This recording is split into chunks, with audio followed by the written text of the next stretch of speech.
So what is normalization in DBMS? So the normalization theory was first explained by IBM researcher E.F. Codd in the 1970s. So in a database, a large amount of data is stored in different tables. There can be the possibility of redundancy being present in the data. So normalization aims to eliminate this redundancy from the data and ensures data integrity. Using normalization techniques, you can split a large table into smaller tables and define relationships between them to enhance the clarity in organizing data. It also removes anomalies like insert, update and delete anomalies. In insert anomaly, the values such as null are not allowed to be inserted in a column. So a record about an entity cannot be inserted into the table without first inserting information about another entity. So for example, you cannot enter a customer without a sales order. Now in update anomaly, the data cannot be updated correctly because the same values occur multiple times in a column. And in delete anomaly, the deletion of a record generates inconsistency as it gets deleted from more than one row. Now to understand how normalization works, it is important to learn about keys in databases. A key is an attribute or a column that uniquely distinguishes or identifies a record in a table. A key could be an individual column or a combination of multiple columns. It is a very important part of relational database model. In reality, multiple tables are needed for storing the data, and those tables are related to each other as well. Now, to retrieve any specific record from a table, you need to apply some conditions. But what if there is duplicate data present, and every time you try to fetch some data by applying certain conditions, you get the incorrect result or the data? So to avoid these issues, we need keys in a table. Now keys also help to establish relationships among the tables. So here you can see we have a student table and it has columns like the student ID, we have the student roll number, we have the student name, the city to which the student belongs to, as well as the department to which the student belongs to. So in this table, ID column is the primary key. You can also have the roll number as the primary key because this is the column from which you can identify individual record for any of the students. And here you can see department ID is called the foreign key. Just wait for a while, we'll learn about foreign keys in a while. Now let's look at the different types of keys in a database. So we have primary key, foreign key, super key and candidate key that we are going to discuss in this video. There are other keys as well like the composite key, alternate keys. Cool. Now let's understand what is a primary key. So primary key is a set of one or more fields or columns of a table that uniquely identifies a record in a database table. It cannot accept null or duplicate values. Okay, so here you can see we have two tables. The first is the student table and the second one we have is the department table. So in the student table, we have columns such as the student ID, we have the roll number column, student name, city, and the department ID to which the student belongs to. So in this case, the primary key will be student ID because you can see all the values are unique and there are no repetitions, as in there are no duplicate values for the ID column.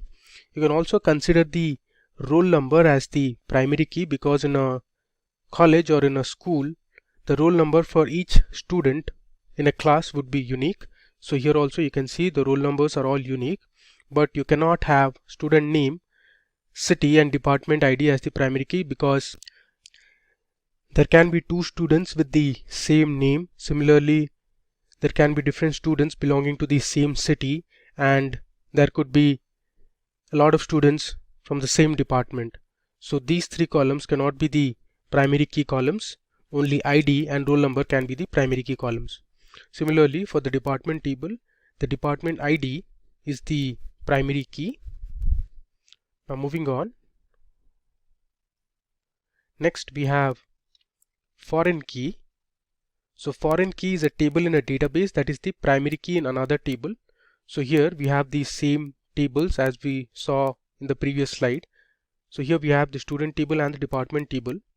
In the student table, the department ID is the foreign key, whereas in the department table, the department ID is the primary key. So this means that the department ID column in the student table is referring to the primary key department ID column in the department table. Alright, so moving ahead, we have super key. So super key is a set of one or more than one key that can be used to identify a record uniquely in a table. So super key can have extra attributes that are redundant for distinct identification.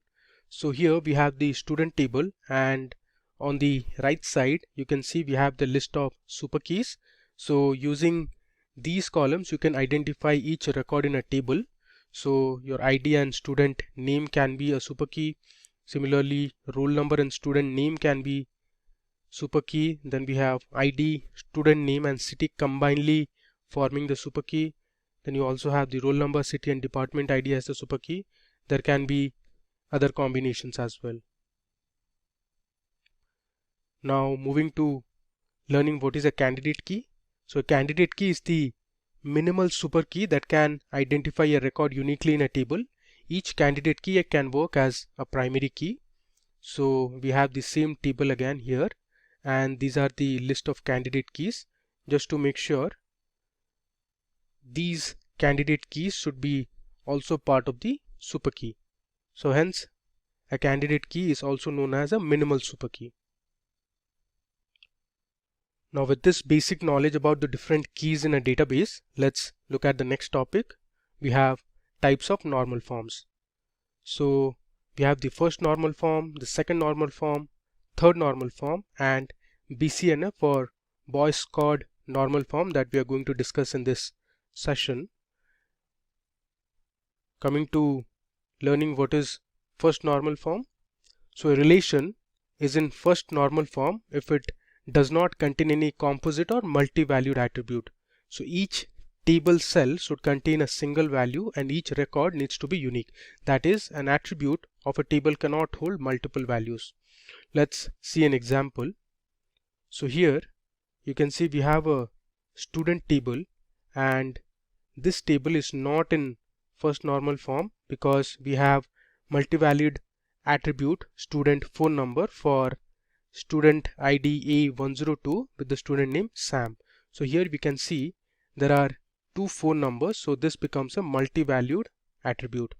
Now the table can be transformed to the first normal form like this. You can see on the right side. So this contains only atomic values or single value in each cell. So we have split A102 Sam having two different phone numbers into two different rows. Now this table follows the first normal form because each of the cells have atomic values. Alright, now let's understand what is the second normal form in a database. So for a table to be in second normal form, the following two conditions should be met. The first is that the table should be in first normal form and it should not have any partial dependency. So records should not depend on anything other than a table's primary key. Hence you need to remove subsets of data that apply to multiple rows of a table and place them in separate tables.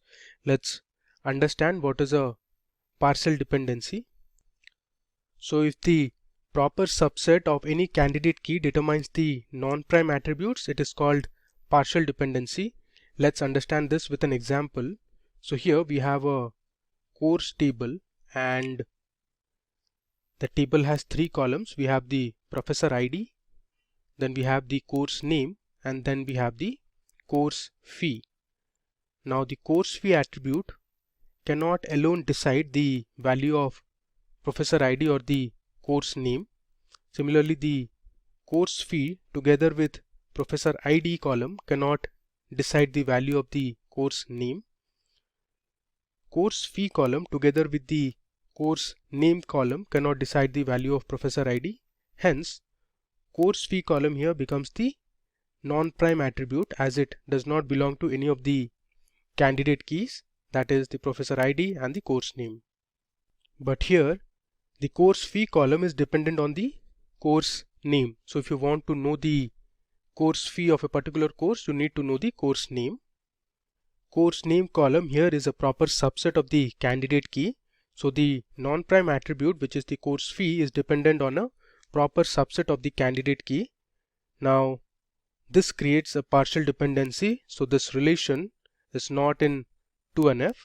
Here you can see we have the professor ID and course name combinedly forming the candidate key, and course fee is the non-prime attribute.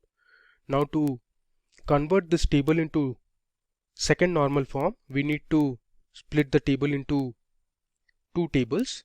Here you can see we have our original course table and we have split into two tables, that is the professor course table and the course fee table.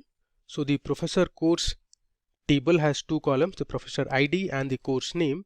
Similarly, for course fee have the course name.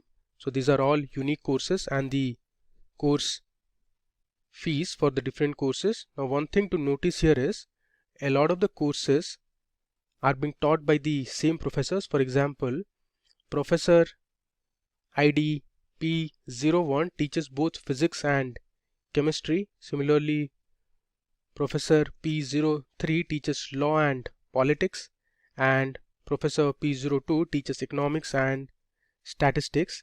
And there are multiple professors for each of the courses. For example, for economics we have P02 and P05. For physics we have P01 and P04 as well. And the course fees for a few of the courses are the same. For example, for physics and chemistry the course fee is $5,000. Similarly, for economics and statistics the course fee are the same, so $6,500. Now the second normal form tries to decrease the unnecessary data getting stored in memory. For example, if there are 10 professors teaching the chemistry course, we don't need to store its fee as 5,000 for all the 10 records. Instead, just once we can store it in another table as the course fee for chemistry is $5,000. Now let's move on to the next normal form. We have the third normal form. So a relation is said to be in 3NF for third normal form if it is in second normal form and does not contain any transitive partial dependency. In 3NF is also used to diminish data duplication, and it is also used to achieve data integrity.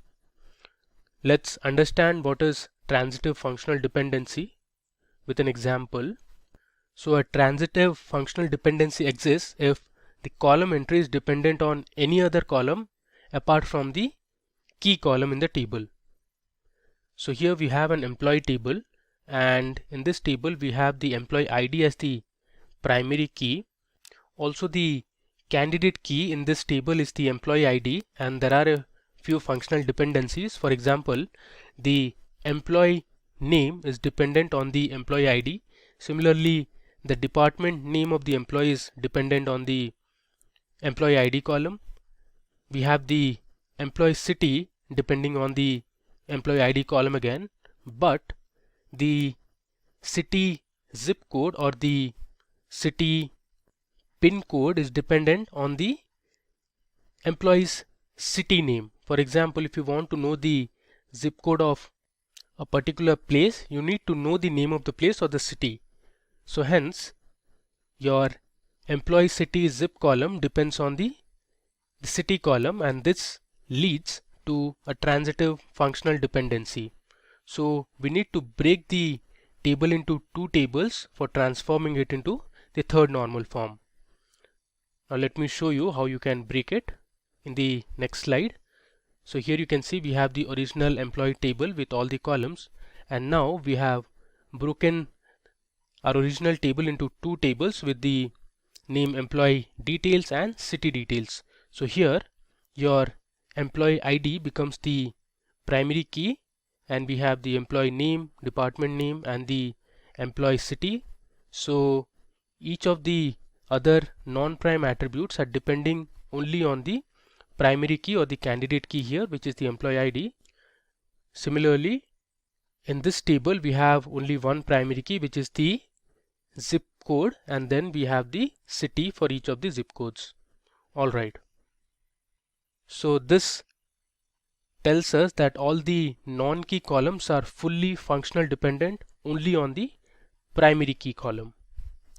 Now moving ahead to the next normal form, which is the Boyce-Codd normal form. So Boyce-Codd normal form or BCNF is a special case of third normal form. A relation is in BCNF if and only if every determinant is a candidate key. So if for every functional dependency X determines Y, here X should always be a super key. Only then the relationship is in BCNF. Now let's see an example. So here we have an employee table with the columns employee ID, the country to which the employee belongs to, we have the different departments, we have the department type and the department number as well. So here one thing to note, you can see there are two employees from Japan, that is from the same country, but these are two different employees. Now you can see the functional dependencies that exist. So to know the country of the employee, you need to know the employee ID. So your country is dependent on employee ID. Similarly, your department type column is dependent on the department column. Department number is also dependent on the department column, and to know the department you need to know the employee ID. So here your employee ID and department columns together form the candidate key. Now to transform the above table to Boyce Codd normal form or BCNF, we have to break it down into three tables. You can see here T1, T2 and T3. So in the first table we have employee ID as the candidate key or the super key, and then we have the country. So your country is dependent on the employee ID. Similarly, in table T2, your department type column and department number columns are dependent only on the department column, and in the third table, that is T3, your department is dependent on the employee's ID. So here the candidate keys for tables T1, T2 and T3 are employee ID, department and employee ID and department together. So one thing to note is the LHS or the left hand side of each functional dependency should be a candidate or super key for the table to be in BCNF. And that brings us to the end of this video tutorial on normalization in DBMS. Let me just run through whatever we learnt. So first we looked at the basics of normalization in database management system and why do we need it. Then we learned what is a key in a database table. Then we looked at the different types of keys. So we understood what is a primary key, what is a foreign key. Then we looked at what is a super key and we listed down a few super keys for our student table. Then we understood how candidate key is related to super key, and then we moved ahead with our types of normal forms. So we explored the first normal form. So we learned here that all the values in the table should be atomic. So we broke our rows into two different rows for the table to be in first normal form. Then we understood about the partial dependency in a second normal form and how you can avoid partial dependency in a table. Then we looked at the third normal form and understood about the transitive functional dependency using this employee table. And finally we learnt about the Boyce Codd normal form with an example. Now there are other normal forms as well, such as the fourth normal form and the fifth normal form, but in most of the cases in reality all the data integrity issues and the anomalies such as the insertion, deletion or update anomalies are resolved in the third normal form or the BCNF form.